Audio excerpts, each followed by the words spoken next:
अनन्या बहू कहाँ है? आज उसकी पहली रसोई है।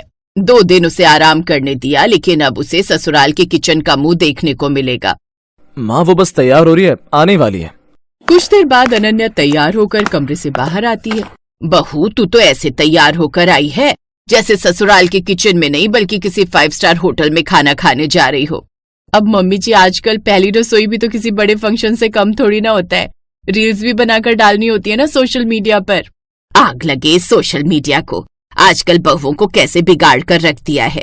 शर्मा परिवार में आज अनन्या यानी घर की नई बहू की ससुराल में तीसरी सुबह थी। शादी को बस 2 दिन हुए थे। आज उसकी पहली रसोई थी। अब बताइए माँ जी, क्या बनाऊं पहली रसोई में? देख, मीठे में खीर बना ले और सब्जी में मलाई शाही पनीर, और हाँ, हम सबको एक साथ गर्मा गर्म रोटी खानी है, इसलिए सबको एक साथ गर्मा गर्म रोटी देना, मतलब एक तवे पर 5 रोटियां बनाना। हैं? एक तवे पर 5 रोटियां?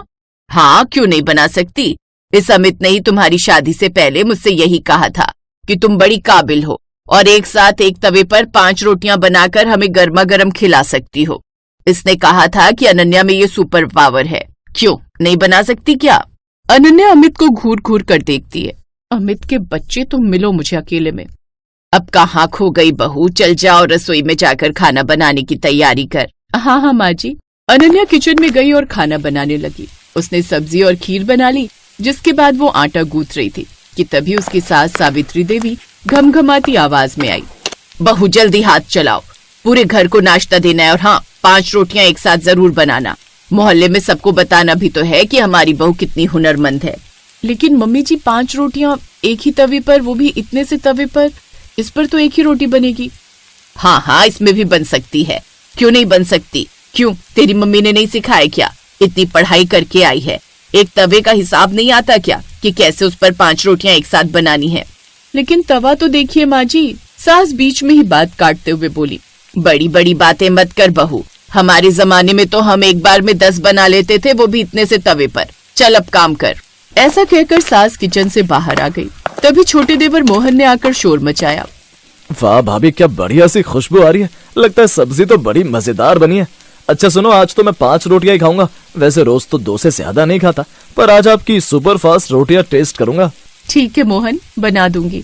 मोहन भी वहाँ से चला गया। इस घर के लोगों की सोई 5 पर ही आकर क्यों अटक जाती है? 5 नंबर का तो ग्रहण लग गया जैसे मेरे ऊपर। फिर अनन्या का पति अमित धीरे से रसोई में आया। अनन्या, बन गया क्या खाना और रोटियां? तुम तो चुप ही रहो। जी तो चाह रहा इस बेलन से तुम्हारी इतनी सुताई करूँ, इतनी सुताई करूँ। क्या जरूरत थी माँ जी के सामने डींगे हाँकने की कि मैं एक तवे पर 5 रोटी बनाती हूँ?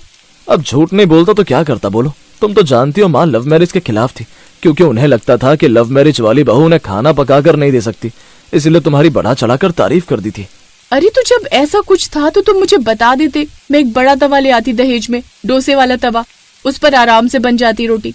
देखो नन्या, जो भी है, लेकिन अब मेरी इज्जत तुम्हारे हाथों में है। मेरी इज्जत बचा लो मेरी माँ। तुम तो अंधेरे में सुई ढूंढने जैसा काम बता रहे हो। अच्छा ठीक है, फिर भी कोशिश करूंगी। हाँ वो बात भी सही है, पर तुम कोशिश करो ना, क्या पता हो जाए। अमित, कोशिश वो करता है जो चीज संभव हो। एक तवा है, गोल रोटी है, 5 जगह कहाँ आएगी यार? मम्मी, मैं ये कहाँ फंस गई? अब तुम जाओ यहाँ से, नहीं तो ऐसा ना हो इस बेलन से मैं तुम्हें ही बेलकर गरम गरम के तवे पर सेकने के लिए डाल दूं। अमित जल्दी से वहाँ से चला जाता है, लेकिन कुछ देर बाद अनन्या को बाहर हॉल से काफी सारे लोगों की आवाज सुनाई देती है। वो और कोई नहीं बल्कि पड़ोस में रहने वाली उसकी सास की कुछ सहेलियां थी। आज तो हम भी देखेंगे तेरी बहू कितनी टैलेंटेड है। सुना है वो एक नया टैलेंट दिखा रही है, एक साथ एक तवे पर 5 रोटियां बनाने का। वैसे तुझे पता है मेरी बहू ने अपनी पहली रसोई में 10 रोटियां एक साथ बेलकर दिखाई थी। हाय सच में, लेकिन ये कैसे मुमकिन है? वही तो हमने भी सोचा कि आखिर ये सब कैसे मुमकिन है, लेकिन फिर उसने आटे का एक बड़ा सा गोला बनाया और उसको लंबाई में कर लिया। फिर उसकी 10 गोलियां बनाकर एक के ऊपर एक रखकर उसे बेलती गई। फिर क्या था, एक साथ 10 रोटी बिल गई। हाँ, वो अलग बात है कि वो सब आपस में चिपक गई और उनकी रोटियां नहीं बन पाई। अरे लेकिन मेरी बहू ऐसी नहीं है, उसको जो टास्क दिया है वो उसे पूरा करके ही दम लेगी, और ये बात मैं अच्छे से जानती हूँ। हाँ भाई, वैसे हमारे जमाने में काम हाथ से होता था, दिमाग से नहीं। आज देखते हैं कि बहू में कितना हुनर है। तो ऐसा करते हैं, किचन में चलकर लाइव ही बहू का टैलेंट देख लेते हैं। क्यों, सही कहा ना? हाँ हाँ, क्यों नहीं। इधर सास उन सभी सहेलियों को लेकर किचन में चली गई। चल बहू, आज मेरी सहेलियां भी अपनी आंखों से तुझे ये काम करते हुए देखना चाहती हैं। चल हो जा शुरू। ये सुनकर अनन्या के हाथ कांपने लगे। इतनी निगाहों में रोटियां बनाना आसान नहीं था। चल बहू शुरू कर, एक साथ 5 रोटियां तवे पर चढ़ा दे। क्या सोच रही है अब? अनन्या ने पहली रोटी रखी, फिर दूसरी। जगह कम थी, तीसरी डालना भी मुश्किल लग रहा था।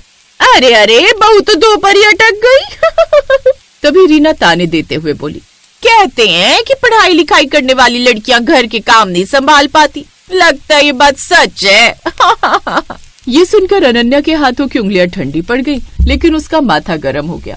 जी तो चाह रहा है कि इन 5 को गरम गरम तवे पर बिठाकर सेक दो।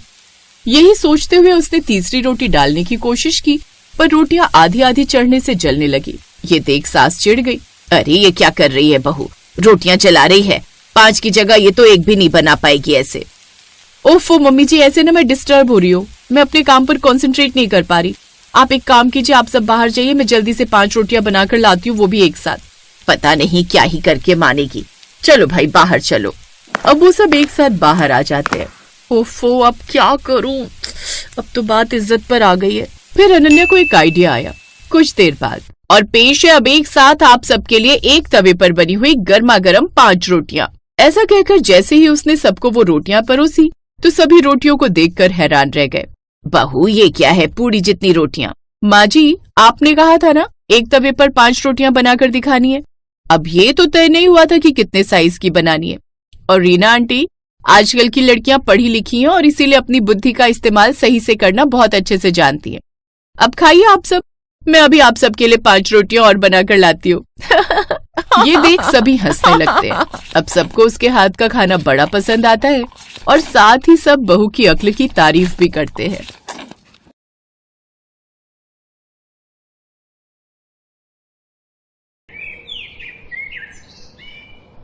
यशोदा अपने 2 बेटे और अपनी 2 बहुओं के साथ रहा करती थी, लेकिन फिर भी उसकी किस्मत ज्यादा अच्छी नहीं थी। अरे दीदी, आज तो मेरा तवा पनीर खाने का मन कर रहा है रोटी के साथ। हाँ तो इसमें दिक्कत क्या है अंजलि, बनवा लो उस बुढ़िया से, भला वो किस दिन काम आएगी। जाकर बोल दो हमारे लिए तवा पनीर बना दे। हाँ वैसे मानना पड़ेगा, ये बुढ़िया खाना बहुत ही स्वादिष्ट बनाती है। मैंने उसके हाथ का बहुत सारा खाना खाया, खाकर काफी अच्छा लगता है। ठीक है अभी बनवा लेती हूँ। बुढ़िया, ओ बुढ़िया इधर आ। क्या हुआ बहू, पोछा लगा रही थी, क्यों बुलाया? ए बुढ़िया, तुझसे अब तक घर का काम नहीं हुआ? बेटा अभी कर तो रही हूँ। अरे जल्दी जल्दी हाथ चला, मेरे पेट में तो चूहे दौड़ने लगे हैं। मुझे खाना भी तो खाना है, उसके बाद मुझे काम से बाहर भी जाना है। अच्छा ठीक है, मैं पहले तुम्हारे लिए खाना ही बना देती हूँ। यशोदा घर की साफ सफाई कर रही थी और वो उस काम को छोड़कर रसोई की तरफ खाना बनाने जा रही होती है। तभी अंजलि उसे रोकते हुए कहती है, अरे बुढ़िया पहले ये तो सुन ले कि बनाना क्या है। मेरा आज तवा पनीर रोटी खाने का बहुत मन है, इसलिए मेरे लिए तवा पनीर बना दे। मैंने सुना है तू खाना बहुत अच्छा बनाती है, देखते हैं आज हम भी तेरे हाथों का खाना खाकर। अब यशोदा रसोई में जाती है और खाने में तवा पनीर बनाती है। फिर वो खाना बनाकर सभी को खाना परोसती है। मैंने कहा था ना ये बहुत स्वादिष्ट खाना बनाती है, देखा सच में मजा ही आ जाएगा। हाँ दीदी आपने तो सही कहा था, ये किसी रेस्टोरेंट के खाने से भी ज्यादा अच्छा लग रहा है, जैसे किसी 5 स्टार रेस्टोरेंट के शेफ ने बनाया है। दोनों बहुएं बड़े मजे से खाना खाती हैं और खाना खाने के बाद उससे कहती हैं, ए बुढ़िया तू जल्दी से सारे बर्तन धो दे, हम बाहर जा रहे हैं। हाँ मैं रात को आने में लेट भी हो सकता है, तो हमारे लिए खाना बना के रखियो। सास को घर का सारा काम करने का ऑर्डर देकर वहाँ से खुद तो आराम से बेफिक्र होकर बाहर घूमने और ऐश करने चली जाती है। हे भगवान, मैं क्या करूं, इस उम्र में भी मुझे काम करना पड़ रहा है। एक तो मेरे हाथों में इतना दर्द है। बेचारी यशोदा जैसे तैसे करके सारे बर्तन साफ कर लेती है। उसके बाद घर का सारा काम खत्म करके थोड़ी देर आराम करने के लिए लेट जाती है। इस तरह शाम हो जाती है। अजी आ गए आप? हाँ खाना लगा दो। फिर कुछ देर बाद यशोदा सबके लिए रसोई से खाना लेकर आती है। बेटा तुम आ गए, आज का दिन कैसा रहा? क्या मैं हुए नहीं दिख रहे आपको? यहाँ क्या हमारा भूत खड़ा है? अब अगर सवाल जवाब पूरे हो गए हैं तो हमारे लिए भी परोस दो, बहुत जोर की भूख लगी है। यशोदा चुप हो जाती है। इस बात से वो अच्छे से वाकिफ थी कि इस घर में किसी को भी उसके आंसुओं से कोई फर्क नहीं पड़ता और ना ही किसी को उसकी कद्र है। उसकी बहुएं तो उससे बदतमीजी करती ही थी, साथ ही उसके बेटे भी उसके साथ बिल्कुल वैसा ही व्यवहार करते थे। इस बुढ़िया को कितनी बार कहा है कि जब ये बाहर से आए तो इनसे फालतू के सवाल जवाब मत किया करो, आते इनका मूड खराब मत किया करो। मैं तो बस अपने बच्चों से एक पल बात करना चाहती थी। उसकी चिंता मत करो, बात करने के लिए हम है ना, उतना काफी है। वाह बहू, कितना सही जवाब दिया है तूने। वैसे तूने बात तो बिल्कुल सही कही। माँ बाप की जरूरत सिर्फ बचपन में होती है, जब तक बच्चों को नहाना खाना नहीं आता, और जैसे ही बच्चे बड़े हो जाते हैं और सब काम खुद करने लगते हैं, उन्हें माँ बाप की जरूरत नहीं होती। वो उन्हें लात मारकर अपनी जिंदगी से भगा देते हैं। देखो, अब फिर से अपना ज्ञान देना शुरू मत करो। नहीं, ज्ञान भी इंसानों को दिया जाता है, तुम जैसे जल्लादों को नहीं। ये सुनकर अंजलि जोर जोर से रोने का बहाना करती है। देखा जी, आपने देखा, ये हमसे कैसी बातें कर रही है। माँ, रुला दिया ना तुमने इस बेचारी को। अरे क्या तुमसे शांति से नहीं रहा जाता? क्यों हमारे हर रोज घर में झगड़ा करवाती हो? वाह बेटा, कितनी अच्छी बात कही है तूने। तुझे अपनी बीवी के मगरमच्छ के आंसू तो नजर आ गए, लेकिन अपनी माँ का दुख नजर नहीं आया। तुम लोग मेरे साथ इतने दिनों से कितना बुरा व्यवहार कर रहे हो। क्या मैंने कभी कुछ कहा? मैंने चुपचाप तुम्हारे सभी जुल्म सहे। जब से तुम्हारी पत्नी आई है, तुमने मुझसे ढंग से 2 घड़ी बैठकर बात तक नहीं की। अरे बात करना तो दूर की बात है, तुम्हें तो मेरी परवाह तक नहीं है। देखो, बस बहुत हो गया, जाकर रसोई में काम करो। और तुम्हें इस घर में रख रहे हैं, वही बहुत बड़ी बात है। वरना देखो, दुनिया के बूढ़े बुढ़िया ऐसे रास्तों पर पड़े रहते हैं। वैसे तुझे शर्म तो नहीं आई होगी ये बात बोलने से पहले? अगर तेरे भैया भाभी तेरी माँ के साथ ऐसा व्यवहार करे तो तुझे कैसा लगेगा? अरे किसी की हिम्मत है हमारी माँ के साथ कोई ऐसा व्यवहार कर दे? देखा बेटा, सबको अपनी जान ही प्यारी होती है बस, लेकिन दूसरों की भावनाओं की कदर किसी को नहीं। लेकिन अब बस बहुत हुआ, मैं इस घर में और एक पल नहीं रहूंगी। तुम लोगों ने पहले ही मेरा बहुत फायदा उठा लिया। बचपन में बच्चों को पैसों की समय पर खाने की और उनके काम करवाने की जरूरत होती है, इसलिए माँ बाप तब उन्हें बुरा नहीं लगते। लेकिन जरूरत खत्म होने पर ही, फायदा खत्म होते ही माँ बाप को लात मार देते। मैं अभी इसी वक्त इस घर को छोड़कर जा रही हूँ। जाओ जाओ, कहाँ जाओगी? हम भी देखते हैं। अरे इस घर में रहने के लिए छत और खाने के लिए खाना तो मिल रहा है कम से कम।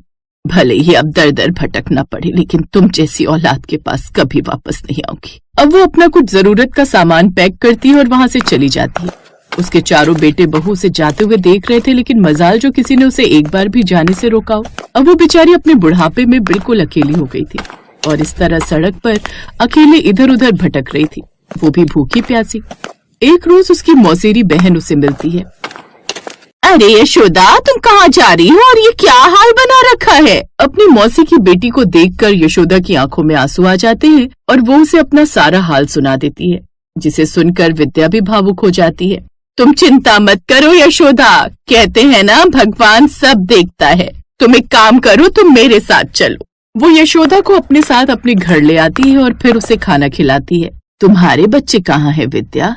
कुछ सालों पहले मेरे बेटे बहू ने भी मुझे घर से निकाल दिया था। ये बच्चे ऐसा ही करते हैं, जब इन्हें माँ बाप की जरूरत खत्म हो जाती है तो उन्हें लात मारकर अपनी जिंदगी से निकाल देते हैं। हाँ, लेकिन मुझे जब घर से निकाला तब मैं थोड़ी जवान थी और उस समय मेरे पास मेरी सोने की चेन थी। मैंने उसे बेचकर अपना छोटा सा काम खोल लिया। आज मैं खुद कमाती हूँ और खुद खाती हूँ। अब मुझे कल के पैदा हुए बच्चों की बातें सुननी नहीं पड़ती, वरना उनके साथ रहते हुए मुझे एक रोटी के लिए भी 10 बातें सुननी पड़ती थी। तुम चिंता मत करो, अब हम दोनों बहनें मिलकर एक साथ अपनी जिंदगी बिताएंगे। शुक्र है अब मुझे अकेले नहीं रहना पड़ेगा। अब मेरे साथ कोई है जिससे मैं अपने दिल की बातें कह सकती हूँ।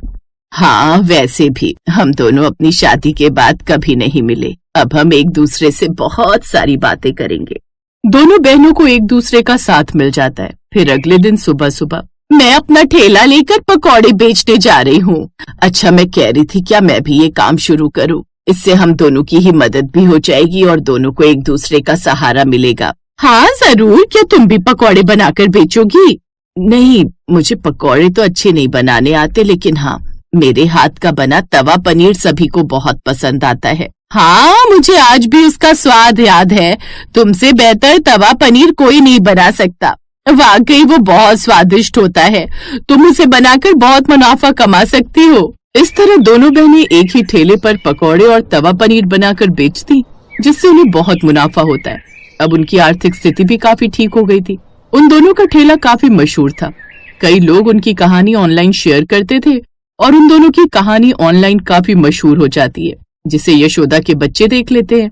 माँ तो बहुत पैसे कमा रही है हमें उन्हें वापस ले आना चाहिए, इससे हमें भी काफी ज्यादा फायदा होगा। अब वो लालच में उसके पास पहुंच जाते हैं और चारों नकली आंसू दिखाकर कहते हैं, माँ हमें माफ कर दो, हमसे गलती हो गई, हमें ऐसा नहीं करना चाहिए था।